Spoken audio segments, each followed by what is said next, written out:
जैसे कहीं JEE advance जब खराब हो जाता है ना, तो फिर जेई मेंस में अच्छी रैंक इज्जत बचा लेती है घर में, ठीक है ना, समझ रहे हो ना तुम लोग।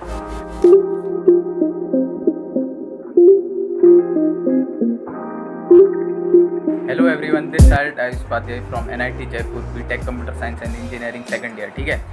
क्योंकि यार हमारे उत्तराखंड के सज्जन पोखरियाल जी तुम्हारी जेई मेंस की डेट्स निकाल चुके हैं, तो ये बहुत इंपॉर्टेंट हो जाता है कि तुम आने वाले दिन जो है अपने कैसे स्पेंड करोगे, और उसमें जो करोगे तुम मेहनत, उसका तुम्हें मैक्सिमम आउटपुट कैसे मिले, मतलब मैक्सिमम रिजल्ट कैसे मिले, अपने नंबरों में इंप्रूवमेंट कैसे मिले जेई मेंस के, ठीक है। तो इसी पर ही यार I would like to share my experience जो मैंने करा था, और जो जो चीज़ें मैंने गलतियाँ कर दी थी उससे अगर नहीं करता तो ज़्यादा अच्छा हो जाता मेरा स्कोर।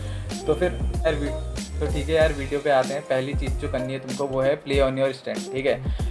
तुम्हें जो तुम्हारे जिस टॉपिक पे तुम सबसे बेस्ट हो, जो टॉपिक तुम्हारे सबसे अच्छे हैं, उनको जो है अब जो है जल्दी से तगड़ा रिवीजन मारना है उसका, और रिवीजन को काफ़ी तेज करना है, ठीक है। ज़्यादा टाइम मत स्पेंड कर देना उसमें, तो ठीक है। और जो जो सब्जेक्ट तुमसे मतलब क्वेश्चंस नहीं बन पाते हैं जिस चैप्टर के, उनकी जो है बेसिक नॉलेज भी अगर तुम्हें तो ठीक है, नहीं है तो छोड़ दो उसे, ठीक है। उस पर अब टाइम बर्बाद करने का समय नहीं है, क्योंकि हमारे पास अब लिमिटेड टाइम है, ठीक है, बहुत कम टाइम है। सेकंड जो है यार वो है प्रीवियस ईयर क्वेश्चंस। ये बहुत इंपॉर्टेंट है यार। तुम सेकंड प्रीवियस ईयर क्वेश्चंस कर लोगे ना पूरे, तो फिर समझ लो तुम्हारा आधा काम तो हो ही गया है, ठीक है। प्रीवियस ईयर क्वेश्चंस ने जो यार एनसीईआरटी लगभग कवर कर ही ली होती है, और कई बार ऐसा हो जाता है कि यार सेम टू सेम क्वेश्चन जो होते हैं, या फिर सेम कॉन्सेप्ट पे जो क्वेश्चन होते हैं वो रिपीट हो जाते हैं, ठीक है। तो प्रीवियस ईयर क्वेश्चन करने का बहुत फ़ायदा है, ठीक है। तो अभी पूरा प्रीवियस ईयर क्वेश्चन पेपर्स लगाओ 2017 से 18, 19, 20 के लगाओ, ठीक है ना।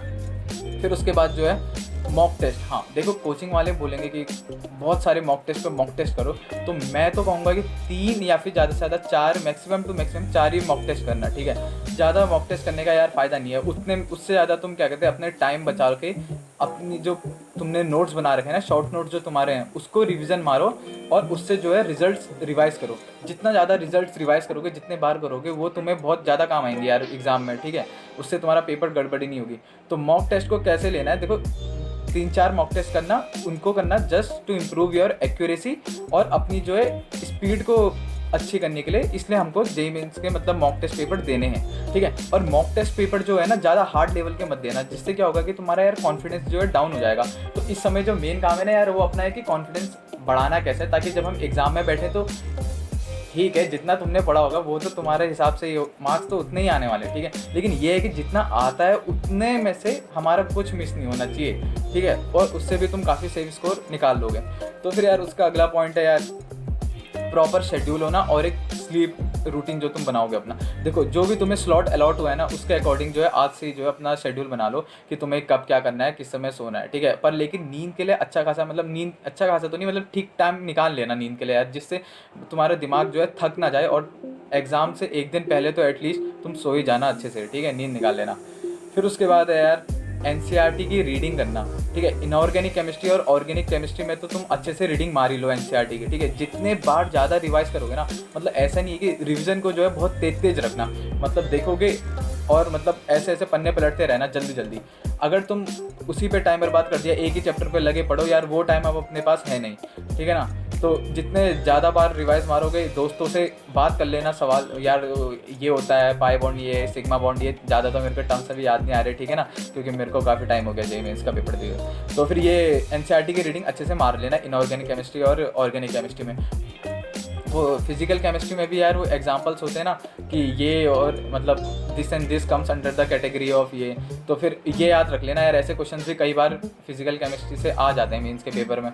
तो फिर यार उसके बाद तो यार अगला पॉइंट जो है वो है डोंट बी ओवर प्रेशर्ड, ठीक है ना। ज़्यादा प्रेशर में नहीं आना है कि क्या कहते हैं नहीं हुआ तो क्या करेंगे यार। वैसे भी अभी तुम्हारे पास 2 अटेम्प्ट बाकी हैं, ठीक है ना। काफ़ी बंदे ऐसे थे जो पढ़ाई में काफ़ी सही थे यार, लेकिन उन्होंने जो है प्रेशर में आके और ये सब जो चीज़ें मैं बताया अभी तक, इन वजह से, इन पे ध्यान न देने की वजह से अपना रिजल्ट जो है ख़राब कर दिया यार, रैंक ख़राब कर दी, ठीक है ना। ठीक है यार, तुमको प्रेशर नहीं लेना है, ठीक है ना। आराम से स्मार्ट वर्क करना है, और क्या कहते हैं अच्छा स्कोर करना है, फोड़ देंगे पेपर पर, ठीक है ना। फिर उसके बाद यार हम जो लास्ट के लिए छोड़ते हैं ना, आसान से चैप्टर्स होते हैं जो केमिस्ट्री में, जैसे केमिस्ट्री इन एवरीडे लाइफ और बायोमोलिक्यूल्स, ये सब जो चैप्टर छोड़े थे ना हम लोगों ने, लास्ट में करते हैं। इनको करने का फ़ायदा भी लास्ट में ही होता है, ठीक है ना। तो अब जो है टाइम आ गया, इनको चालू कर दो। आज ही से चालू कर दो इनको कंप्लीट करना, ठीक है। जितने बार इनका रिवीजन मारोगे उतनी बार चीज़ें इनकी स्ट्राइक करेंगे तुम्हारे दिमाग में, और फिर उसके बाद तुम्हें पेपर में जब तुम कर रहोगे ना तो वहाँ भी आसानी से हो जाएंगे। आसानी से 4 नंबर ये लोग दे जाते हैं, ये चैप्टर दे जाते हैं, ठीक है ना। तो इसको छोड़ना नहीं है कुछ भी करके। फिर उसके बाद वही है यार कि एक फॉर्मूला बुकलेट टाइप या फिर गूगल में मिल जाएगी तुमको, वहाँ से कोई PDF डाउनलोड कर लो, या तो फिर क्या कहते हैं अपनी कोचिंग के जो तुम्हारे नोट्स हैं उसमें से जल्दी से देख के फॉर्मूलाज की जो है लिस्ट बना लो, या फिर याद कर लो उनको, ठीक है। क्योंकि जेईई मेंस में यार उतने टफ क्वेश्चंस नहीं आएंगे, फार्मूला बेस्ड क्वेश्चंस आते हैं, ठीक है।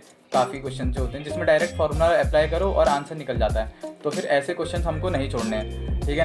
तो फिर यार एक इंपॉर्टेंट चीज़ और है जिसकी तैयारी अच्छे से हो चुकी है ना, तो फिर अब देखो अच्छे नंबर लाने के लिए यार सीधी सी बात है, अटेम्प्ट तो बढ़ाने पड़ेंगे तुमको। अगर कम अटेम्प्ट मारोगे तो फिर भले ही तुम्हारी एक्यूरेसी अच्छी हो पर क्या फ़ायदा यार, उतने में ही रह जाओगे। अटेम्प्ट तुमको बढ़ाने तो पड़ेंगे जब अगर तुमको टॉप रैंकर्स में आना है, ठीक है। 2018 में जब मैंने पहली बार जेईई मेंस दिया था तो तब मैंने 140 के आसपास का अटेम्प्ट मारा था, ठीक है, जिसमें से मेरे 112 आए थे नंबर। पर क्या फ़ायदा यार उतने ही नंबर लेके, ठीक है, 112 से कुछ हुआ तो नहीं। फिर उसके बाद अगना में 2019 में जब मैंने पेपर दिया था अगली बार, तो फिर तब जो है एक तो स्पीड बढ़ चुकी थी थोड़ी और एक्यूरेसी भी सही थी, पर लेकिन ये है कि अटेम्प्ट मारने का डर मतलब अब निकल चुका था, क्योंकि प्रैक्टिस अच्छी खासी कर ली थी। तो फिर प्रैक्टिस अच्छे से करो और यार अटेम्प्ट मारने से वहाँ डरना मत यार, कि कॉन्फिडेंट तो रहना कि ये ऑप्शन अगर तुमने सॉल्व करा है तो हाँ सही होगा करके, इतना कॉन्फिडेंस अपने अंदर रख ही लेना, ठीक है ना। तो फिर यार दोनों अटेम्प्ट को बहुत सीरियसली लेना, ठीक है। और किसी एक अटेम्प्ट में तो यार ब्लाइंडली खेलो ही खेलो, तो मतलब जिसमें हाई रैंक की तुम एक्सपेक्ट करो ना, किसी एक अटेम्प्ट को लो ही उस तरीके से, ठीक है। तो दोनों अटेम्प्ट अपने को सीरियसली लेना है, एक में ब्लाइंडली खेलना है थोड़ा सा, ठीक है। तो फिर जेईई मेंस भी यार कई बार इंपॉर्टेंट बन जाता है जब जेईई एडवांस यार तुम लोगों का मतलब जैसे मुझ जैसे का ही जेईई एडवांस जब ख़राब हो जाता है ना, तो फिर जेईई मेंस में अच्छी रैंक इज्जत बचा लेती है घर में, ठीक है ना, समझ रहे हो ना तुम लोग। तो फिर ठीक है यार, आराम से पेपर देना जेईई मेंस का और मस्त होकर चिल होकर जाओ पेपर देना और फोड़ दो।